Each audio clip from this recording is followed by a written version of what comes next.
Nah, it's messed up because it's almost like it's easier to focus. Good morning, good evening, and if I do not see you later, good night. My name is Jordan Legend, and today I'm here with Confessions with Courage. And today I have a special guest who's going to share their experience with bullying. Hello, I'm Audreanna, and I'm happy but nervous to be here. Well, hopefully, we can get you a little less nervous as the show continues. Can you please tell me and our listeners why this topic is important to you? Okay, the reason why this topic is so important to me is because I was bullied in ninth grade to 11th grade, which is now, and it felt isolating at school. Over time, I learned a couple of coping strategies which helped me throughout high school and which I still use today. Having this experience showed me how serious bullying can be for your mental and physical health. Okay, so tell me, what forms did the bullying take, and what should people look out for? So I mostly just experienced verbal and social exclusion and a couple of weird messages online. And they can be other forms of bullying. It can be physical, it can be verbal, it can be cyber. There's so many ways you can be bullied. But we'll be here forever. Yeah, Some okay.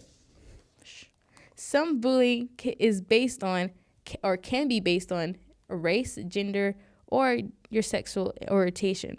And sometimes it's subtle, which can make it easy to dismiss. How do culture and social forces keep bullying happen to begin with? Okay, so stereotypes create in groups and out groups. So for people who seem different, so they can become targets. Bullies can be your peers, schools, your families, and especially social media is a big old bully. Really? Family? Yes, family can be bullies inside of your they're family members who bully people. Wow, that's Like, interesting. schools sometimes ignore reports. Social media spreads fast, harms fast, and it stays permanently. You can't get rid of it.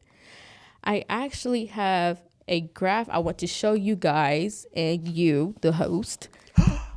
Yay! So this graph will show a amount of students who experience physical harm and cyberbullying through through all across the U.S. This is a poll that was taken in 2023, I believe, Okay. and they'll have certain races like white, black, and Hispanic, Okay. and Okay. Okay, so then I have another question for you. So what impacts did you notice on yourself and others? Like, what are the symptoms so we can keep our eyes peeled? so what my symptoms and other symptoms you should look out for was anxiety, low self-esteem, trouble sleeping, and stress that can affect your school performance and relationships. These were mostly all of those I just listed, though those were my symptoms I had, and they can be other for other people too. When bullying happens at home and at school, it can make them feel isolated and hopeless. And it just makes you not feel good about yourself. Okay, so let's give our listeners some concrete steps, Adriana. What should our victims do? Okay, so these are steps you can do and what you should do, because I don't want you suffering no more. So you should tell a trusted adult or a friend, a very close friend, not someone you just met like 2 weeks ago. Take note of the incidents. Take screenshots if they are any screenshots. And with dates, seek counselors or a mental health therapist. Okay. And families, how can they help? So for families, I feel like they should listen without any judgment. Take in validate that kid's feeling and take into consideration and take it seriously. Okay. And so schools, how should they change? I feel like they should take every single report seriously and investigate really thoroughly Okay. and protect the victims, teach empathy and conflict resolutions, and train teachers and other administrative staffs and to spot non-physical or physical cyberbullying. Damn, I messed that up. So I would like to share a story that actually happened to me in ninth grade. Really? Yes, this happened at the beginning of the school, like I want to say about 4 to 5 weeks into it. So I was in my geography class, right? Mm-hmm. And so we were just like talking because, we had nothing to do because we were trying to get ready. Yeah, you and this kid was just hanging out. Yeah, we were just hanging out. We were just talking. I thought, I just made my first ever friend at this school. That was a whole lie. What happened?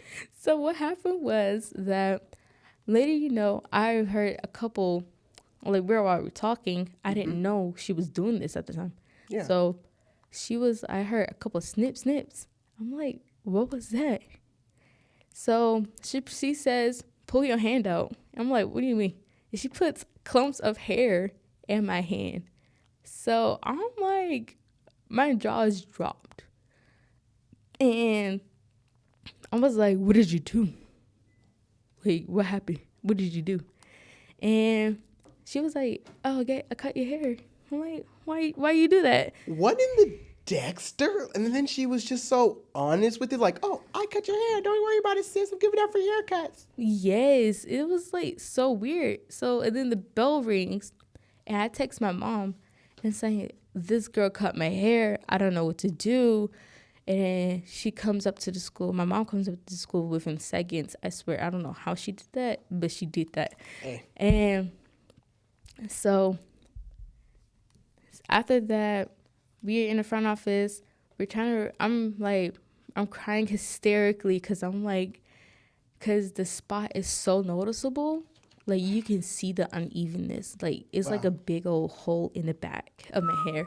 Yes, and on the table, the lady at the table says, "You can fix it. Like, it ain't that bad." They didn't do anything to help. Yeah, they didn't do anything to help at all. I filled out this report they told me to fill out. The next day, we were trying to do something about it, and they just said nothing. Like, they kept overstepping it. They kept stepping around the situation. Well, I'm glad now that there is new administration. So when something like this ever happens again, something will be done. But and what should bystanders do? I say for bystanders, if you see something, say it. Don't stay silent.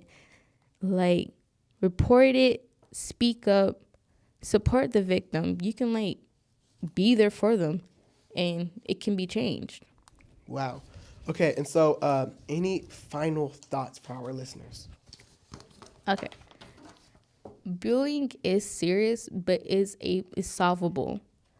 Change starts when we stop normalizing bullying, even through social media, because bullying is normalized in It's social normalized media. in our society.